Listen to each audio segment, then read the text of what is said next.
we're making some progress, right, Ricky? Definitely progress, yes. And Jimmy gave me a list of notes here, and you and Jim McMahon, Kyle, running for president, third party, the Cannabis Freedom Party. Hey, Rick's in the cabinet. You're in the cabinet? Okay, that's right. That's Yes. right. Yeah, we need a third party, man. This two-party system's ridiculous.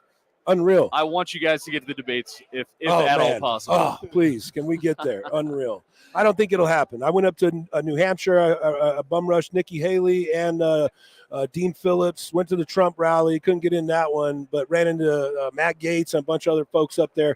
And we'll be going to D.C. here pretty soon and letting them know where we stand. And hopefully we get all these cannabis bills that are real. That's why we're doing it. Yes. There's a lot on the table this year in the voting cycle, not just because, we want to vote for president like Kanye or something, Right. Like we're there's some real cannabis reform opportunities this year in the election cycle. Do you think Texas is close to what? Legalization to seceding from the United States yeah, maybe. of America, potentially. Well, I think this is part of the point is, I always thought if athletes got together, at least athletes that enjoy cannabis got together and used their platform to tell their story, just to be honest and tell their stories, it would go a long way because, a lot of politicians are football fans, And so the reason, we started this is to help athletes become more politically active in an issue that affects all of us, is as athletes, we all deal with pain. We all have difficulty sleeping. We're all going to be dealing with it for the rest of our lives. And if we're forced to only take pharmaceuticals, we're kind of screwed. And, there's veterans, there's stuntmen, there's anyone in life who does anything that's really intense that has after effects, they have to manage that pain. I'm curious, you guys put your bodies through hell to be NFL athletes. And even if you're just a college athlete, you're putting your body through hell. If players in the past had more access to cannabis, what would that do for the back end of their careers and maybe the back half of their lives? Yeah, I think the back end of their career for sure, but I think more important is the quality of life after the game. And I think it's really a mental thing. It's kind of a messes with your mind when you think, okay, for the rest of my life, I'm going to have to pop these pills and there's nothing I can do about it. Like, that's scary. And that's a lot of the guys' attitudes. And I think when a lot of guys have opened up to cannabis, it gave them hope where there was like, I don't have to suffer like this my whole life. Well, and Brett Favre famously talked about his battle of addiction with pain pills. And maybe you substitute that for a gummy. Yeah, exactly. But they told us they're fine. I mean, I remember asking the trainers on the plane after a game. I think it was like Carolina. We were coming back, and I was sitting in the back of the plane, and I was next to the trainers, and I said, "What? Do we have any risk at these pills?" They're like, "No, you guys, no, not at all, man. You guys don't have any risk at all." So I literally bought like 5,000 Vicodin back in the day because you could get that from doctors. Wow. Like that's how free for all it was. It wasn't until Rush Limbaugh got busted that thing shut down. I mean, you could buy from a doctor thousands of pills, like in bags. I had a whole safe full of them, was giving them to guys in the locker room, like, hey, this is great. Just like I'm giving cannabis to people now because I understand that was wrong. And those are killing people and they were going to kill me. And everybody's body chemistry is different. So while say I took one of these pain pills, it might affect me a certain way, but your body chemistry, it might go in a different direction. Yeah, and it can affect you only really in that you might only be able to take one, but Brett Favre was taking 30 a day. Right, wow. Right. Jim McMahon, 30 a day. Ooh. And all these guys and our buddies, all these friends that we've had that are in and out of rehabs constantly with these pills. We just lost Frank Wycheck. I mean, Yes. the radio world just lost a great one, you know what I mean? Let alone the NFL football. That guy was a stud, and that shouldn't have happened. And it was because of pills, and everybody knows it, and we know it, and everybody was close to him knows it. And ultimately, now we're slipping in the shower and are hitting our heads. No, this is disease, CTE, that creates all these problems. And as Rick said, it can happen to anybody. You can fall and hit your head. Everybody's got orthopedic pain. Ours is just tolerance levels on another stage. So, but everybody's going to have injuries, and they need this plant, big time. Texas needs it for sure. Ricky, you've said in the past that a majority of players in the NFL use marijuana. Now with the NFL being more lenient than it was when you were playing, do you think that number of users is higher in the NFL? Of course. I mean, at this point, it's like, why wouldn't you? Why wouldn't you? At least gummies, right? Yeah. Because I'm telling you, it's hard to explain if you haven't been there, but the amount of pain and discomfort that you're in all of the time, it's like anyone who's not, I'd want to talk to them and let them know the options available to them. And we're asking players to play way more Thursday games and weekend games. An extra game of the extra season. game at the end of the They're season. going over to seas, Exactly. and doing all these things. Yeah, I'm hearing good things though. That there's even people are smoking on the plane now. I mean, when we stepped out of the airport, that's the first thing you can. Yeah, Not the good smell of it, a good healthy smell. It's like, okay, that's right. Terpenes, you don't get this in We're in a Texas good that place. much. Yeah. Terpenes are a great smell. Exactly. Yeah.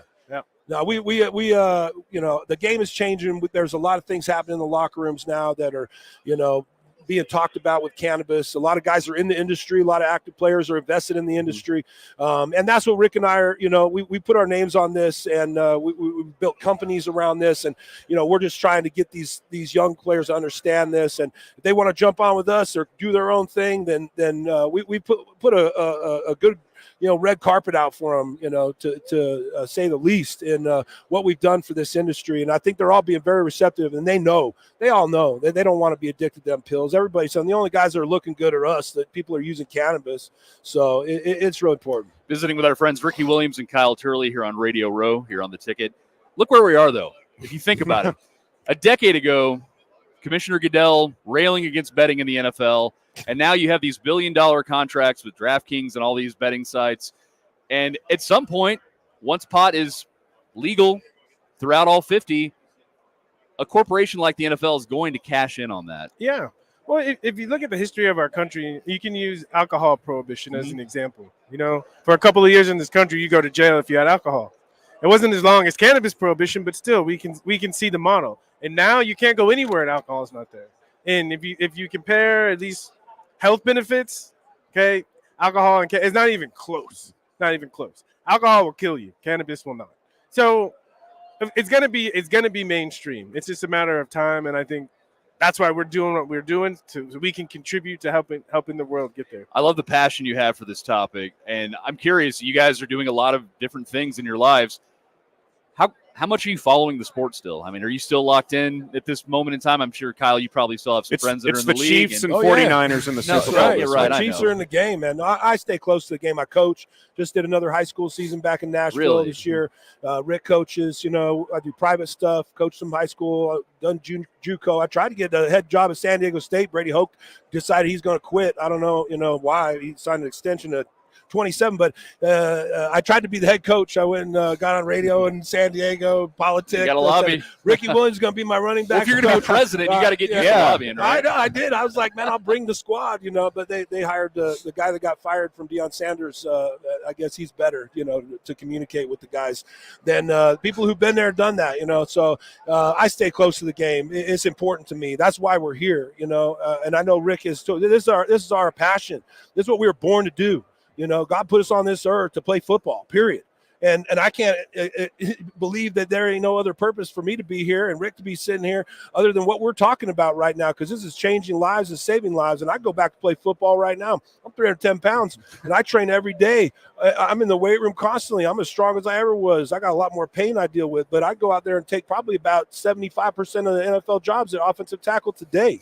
Literally, if they call me up and say, "Kyle, we need you to play in the Super Bowl," I'm there. I'm ready. I stay ready. Cowboys need some depth, man. We can play right tackle.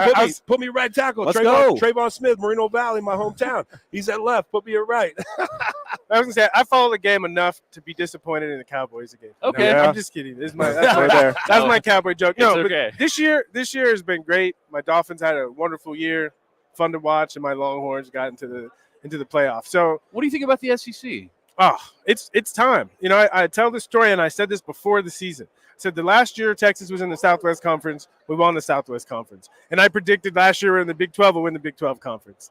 First year in the Big 12, we won the Big 12 Conference. So I'm predicting first year in the SEC, Texas wins the SEC. Go. That would be a feat. Yeah. We're joined by NFL greats Ricky Williams and Kyle Turley. Ricky, what do you think about the running back position, how it's treated in the NFL now? You rarely get many players drafted in the first round.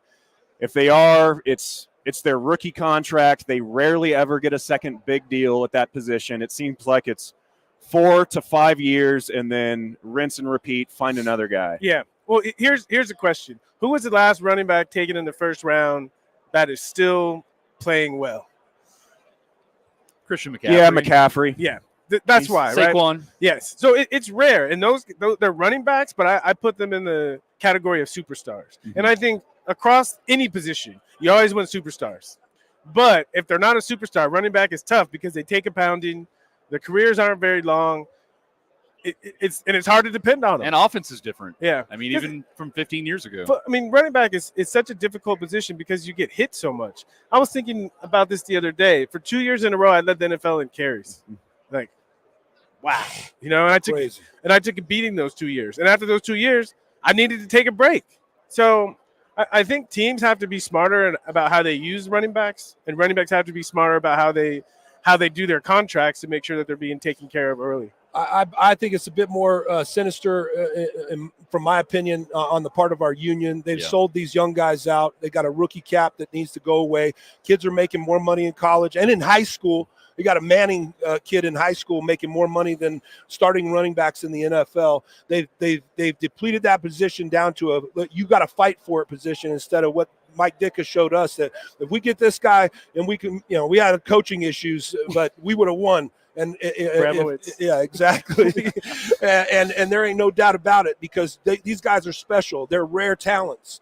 And there's some things that need to be fixed in the league to bring that position back to its dominance, because teams need it. It's ridiculous out here that you can't have a guy like Marshall Faulk, Ricky Williams, in the first round of the NFL draft is insane. And in my opinion, it was the Philip Lindsay model. They saw it, they took advantage of it, and they said, we can milk these guys and not have to pay them, period. And the union should be ashamed of how they've allowed the running back position to be treated in the NFL today.